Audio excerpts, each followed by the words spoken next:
بسم اللہ الرحمن الرحیم۔ اذان کا باب شروع ہو رہا ہے۔ یہاں سے اذان ہے تو سنت موقدہ، لیکن اپنی تاکید میں جو نا وہ تاکید کی وجہ سے قوت میں واجب کے برابر، اس طرح وجوب لازمی ہوتا ہے نا، اسی طرح جو نا وہ ہے تو یہ سنت موقدہ لیکن لازم ہے۔ جس طرح کہ فجر کی سنتیں ہیں یہ جو نا وہ سنت موقدہ، لیکن اس کی قوی ہونے میں دیگر تمام سنتوں کے مقابلے میں زیادہ موقد ہے، بمنزلہ ہے جو نا وہ گویا کہ واجب کے ہیں۔ اسی طرح جو نا اذان بھی ہے سنت موقدہ لیکن لازم ہے، ضروری ہے، تاکید اور قوت میں واجب کے درجے پر ہے۔ ایک سوال کیا جاتا ہے، بلکہ جو نا وہ لوگوں میں معروف ہے کہ حضور نبی کریم صلی اللہ تعالی علیہ وسلم نے کبھی بھی اپنی زندگی مبارکہ میں اذان نہیں دی، اور جاہل قسم کے لوگوں میں یہ معروف ہے کہ اگر آپ علیہ الصلوۃ والسلام اذان دیتے تو آپ کے جو نا وہ اذان دینے میں یہ تاثیر ہوتی کہ تمام کی تمام مخلوق جو ہے نا وہ اللہ تعالیٰ کی عبادت کے لیے حاضر ہو جاتی، اس لیے آپ علیہ الصلوۃ والسلام نے اذان نہیں دی۔ اسی طرح کی کچھ ملتی جلتی وجوہات ہر ایک کے ذہن میں ہوتی ہے، اس طرح کی مطلب اکثر عوام کے طور پر جو ذہن میں ہوتی ہے۔ ترمذی شریف میں یہ حدیث مبارکہ ہے، آگے جو نا وہ ایک باب آئے گا الصلاۃ علی الدابۃ، اس میں آتا ہے کہ آپ علیہ الصلوۃ والسلام نے سفر کی حالت میں جو نا وہ ایک مرتبہ اذان دی ہے، اور اذان دینے میں جو الفاظ استعمال کیے ہیں ارشاد فرمائے وہ اشہد انی رسول اللہ صلی اللہ علیہ وسلم، ان محمدن کی جگہ پر انی رسول اللہ کے الفاظ ادا کیے ہیں، اور آپ نے واقعی جناب بنفس نفیس خود نے اذان دی ہے عملی طور پر۔ ترمذی شریف میں بھی ہے، رد المختار میں بھی جو نا وہ موجود ہے، در مختار میں بھی جو نا انہوں نے باقاعدہ ایک خزائن العرفان کے نام سے رسالہ لکھا ہے، انہوں نے وہاں پر بھی جو نا یہ ثابت کیا کہ آپ علیہ الصلوۃ والسلام نے سفر کی حالت میں ایک مرتبہ جو نا وہ اذان دی ہے۔ اعلیٰ حضرت امام اہل سنت نے جب جو نا اس پر جد الممتار کے حاشیہ لکھا، شرحی حاشیہ لکھا، تو اعلیٰ حضرت علیہ رحمہ نے بھی اسی کی توثیق کی کہ نبی کریم صلی اللہ تعالی علیہ وسلم نے اذان خود نے دی ہے۔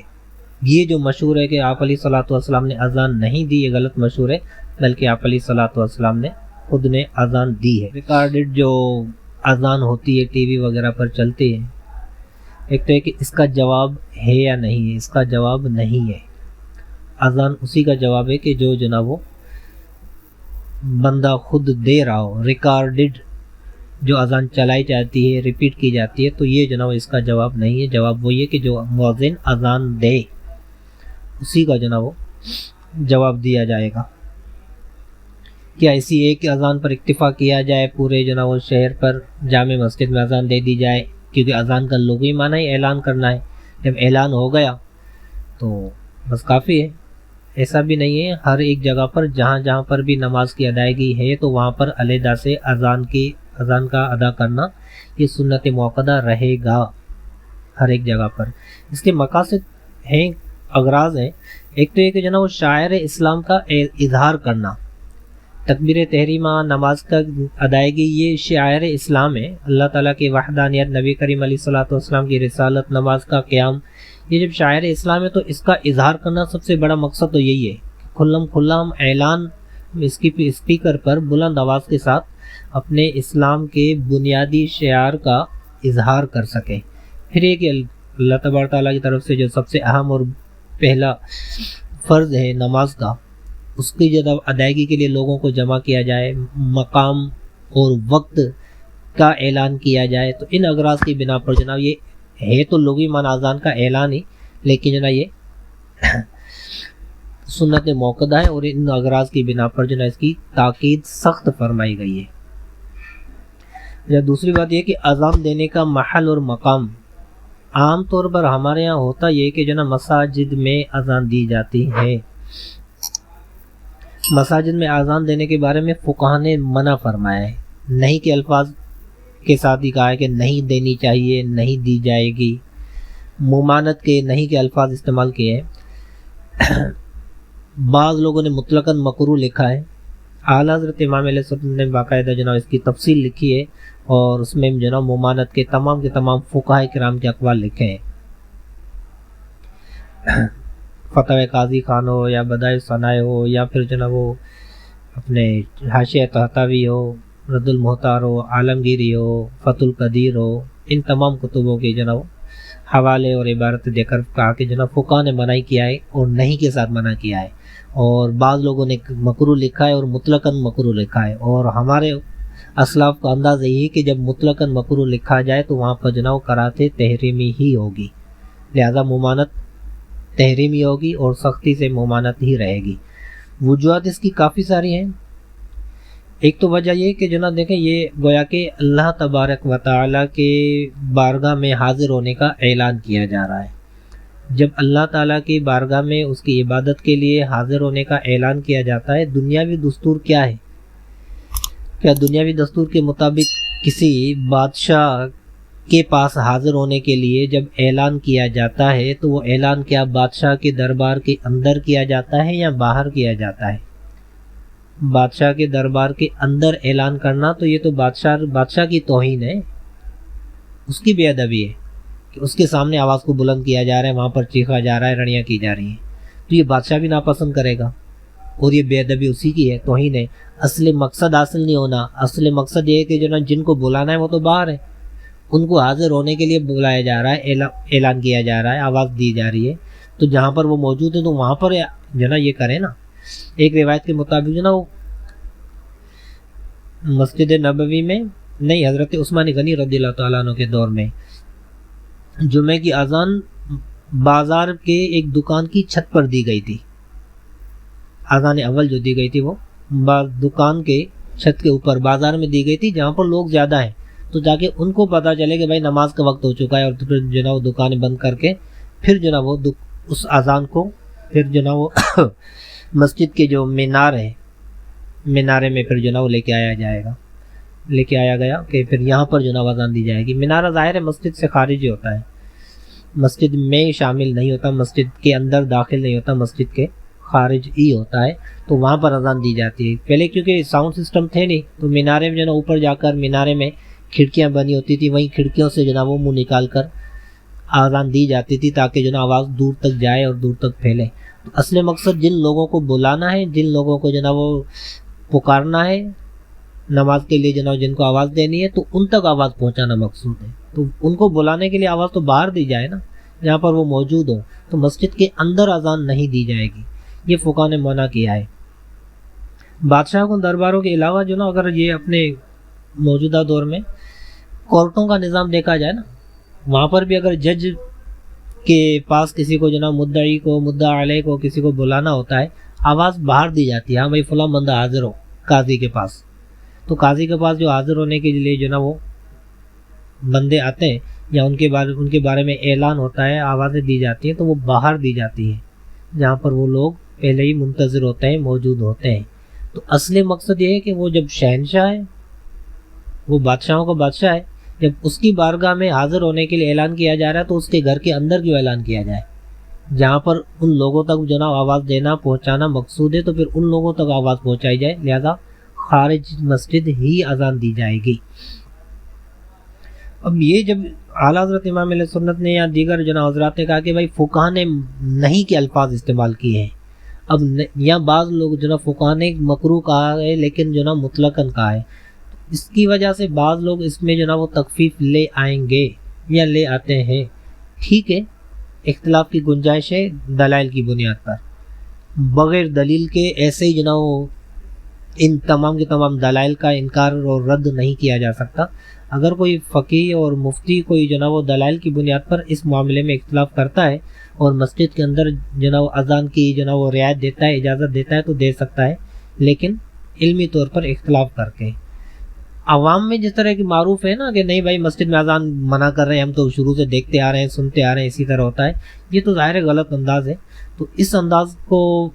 جو انکار کرنے والے ہیں اس کو نہیں لیا جائے گا. لیکن اگر کوئی فقیہ ہے، کوئی مفتی ہے، وہ اختلاف کرتا ہے دلائل اور علمی جو نا وہ نظریات کے طور پر، تو ٹھیک ہے، وہ اس کو وہ کرنے کی گنجائش ہے. دوسری بات یہ کہ اذان دینے کے کئی سارے مواقع ہیں، ان میں سے ایک موقع جو نا وہ اذان عام طور پر اپنے ہاں اہل سنت میں کسی شخص کے فوت ہونے کے بعد اذان قبر پر بھی دی جاتی ہے۔ اہل سنت کا شعار ہے یہ، قبر پر جو نا وہ تدفین کے بعد اذان دی جاتی ہے۔ اس کی بھی کئی ساری دلیلیں ہیں، اور جو نا وہ لوگ اس پر بھی اعتراض کرتے ہیں کہ یہ اپنی طرف سے جو نا وہ قبروں پر اذان دیتے ہیں، اس کی کیا وجہ ہے؟ پچھلے دنوں جو نا وہ کرونا وغیرہ کے معاملات ہوئے، کرونا میں تو سبھی کوئی اذان دے رہے تھے نا، تو اس کا مطلب ہے اذان دینے سے اللہ تعالیٰ کی رحمت حاصل ہوتی ہے، نازل ہوتی ہے۔ جب رحمت نازل ہوتی ہے تو میت اگر جو نا وہ تدفین کی ہے میت کی، تو وہاں پر بھی اس کے لیے جو نا قبر کا پہلا مرحلہ شروع ہو گیا، آخرت کا سوال جواب، منکر نکیرین کے جو نا معاملات اور سختی کا معاملہ شروع ہو چکا۔ اب اگر یہاں پر آپ اذان دو گے تو رحمت نازل یہاں پر نہیں ہونی، یہاں پر بھی ہوگی۔ جب یہاں پر رحمت نازل ہوگی تو وہ میت کیا رحمت کی مستحق نہیں ہے؟ کیا رحمت کی محتاج نہیں ہے؟ تو بھائی اذان دینے میں ممانعت کہاں ہے؟ احادیث میں سے کہیں پر منع کیا گیا ہو کہ نہیں اذان نہیں دے سکتے؟ ویسے تو طوفان کے وقت بھی اذان دینے کا کہا گیا ہے، آندھی کے وقت بھی اذان دینے کے لیے کہا گیا ہے، شدید بارش کے وقت بھی اذان دینے کے لیے کہا گیا ہے، آفتوں کے وقت بھی اذان دینے کا کہا گیا ہے۔ تو اذان دینے کے لیے جب ان تمام تکالیف اور آزمائشوں یا مصیبتوں میں اذان دینے کا حکم ہے، تو یہاں پر بھی ایک اس کے میت کے لیے ایک سختی کا معاملہ ہے، اذان دی جائے گی۔ پھر یہ کہ ایک روایت میں آتا ہے کہ نبی کریم صلی اللہ تعالی علیہ وسلم نے ایک جب جو نا وہ کسی کی تدفین کرنے کے بعد جو نا قبر پر آپ علیہ الصلوۃ والسلام تشریف فرماتے، اور جو نا وہ صحابہ کرام علیہ رضوان بھی موجود تھے، حاضر تھے، تو آپ علیہ الصلوۃ والسلام نے اللہ اکبر تکبیر کہی 2 مرتبہ، اس کے بعد سبحان اللہ کہا۔ تو جیسے آپ نے اللہ اکبر کہا تو صحابہ کرام علیہ رضوان نے بھی تکبیر کہی، پھر تسبیح پڑھی، پھر صحابہ کرام نے بھی آپ علیہ الصلوۃ والسلام کے ساتھ ہی تسبیح پڑھی۔ تو اس کے بعد پھر جو نا وہ جب آپ علیہ الصلوۃ والسلام خاموش ہوئے تو ایک صحابی رسول نے پوچھا کہ آپ یا رسول اللہ صلی اللہ علیہ وسلم اس تکبیر اور اس کے بعد پھر تسبیح کا کیا مقصد تھا؟ تو آپ نے ارشاد فرمایا کہ اس قبر والے کے لیے قبر تنگ ہو رہی تھی، تو جب قبر تنگ ہو رہی تھی تو اللہ تبارک تعالیٰ کے ذکر کے بعد وہ قبر جو نا وہ واپس اس کے لیے کشادہ ہو گئی۔ جب اس کی شرح میں مجھے نا محدثین نے لکھا کہ آپ علیہ الصلوۃ والسلام کے یہ جو فرمایا نا کہ ذکر کی وجہ سے، تو اس کا مطلب ہے ذکر کی وجہ سے اس کو جو نا فائدہ حاصل ہوا، اور تکبیر کی وجہ سے جو نا اس کی تکلیف کو رفع کر دیا گیا، اس کی قبر کی تنگی کو، آزمائش کو اٹھا دیا گیا۔ ایک تو یہ کہ یہاں پر جو نا اللہ تبارک تعالیٰ کی تکبیر نبی کریم علیہ الصلوۃ والسلام اور صحابہ کرام نے کہی۔ اذان میں کیا ہے؟ اذان میں بھی تو تکبیر ہی ہے نا، یہاں پر 2 مرتبہ حدیث مبارکہ میں، اذان میں 4 مرتبہ تکبیر ہے۔ تو تکبیر تو حدیث میں، اس حدیث کے مطابق جو نا تکبیر کہنا سنت ہے، اذان پوری نہ صحیح، تکبیر و تسبیح تو جو نا پڑھنا سنت ہو گئی نا۔ تو اس کا مطلب ایک تو یہ کہ جو نا وہ میت کی تدفین کے بعد تکبیر کہنا یا اذان دینا یہ خلاف سنت نہیں ہے، موافق سنت ہو سکتا ہے، مطابق سنت ہو سکتا ہے۔ مکمل اگر پوری کی پوری اذان سنت نہیں ہے تو اذان کے بعض کلمات ادا کرنا تو جو نا وہ سنت ہے، اور ان کلمات کی وجہ سے قبر کو فائدہ بھی حاصل ہوا ہے، میت کو فائدہ بھی حاصل ہو رہا ہے۔ تو اس کا مطلب ہے قبر والے کی تکالیف کو دور کرنے کے لیے اذان جو نا ایک بہترین ذریعہ اور سبب ہے۔ اسی طرح ایک روایت میں یہ ہے کہ جب جو نا وہ میت سے سوال ہوتا ہے نا مر رب کا، تیرا رب کون ہے، ایک روایت میں آتا ہے کہ شیطان اس کے سامنے آتا ہے اور وہ اپنی طرف اشارہ کر کے کہتا ہے کہ میرے بارے میں بولو۔ اور اذان کے بارے میں یہ ہے کہ جب اذان دی جاتی ہے تو شیطان جو نا وہ کوسوں دور بھاگ جاتا ہے، اللہ تبارک تعالیٰ کے نام سن کر، تکبیر سن کر وہ شیطان جو ہے وہ کوسوں دور بھاگ جاتا ہے۔ تو جب منکر نکیر کے سوالات ہو رہے ہیں اور اس وقت جو نا وہ اذان دی جائے تو وہ شیطان کے اشارہ کرنے کی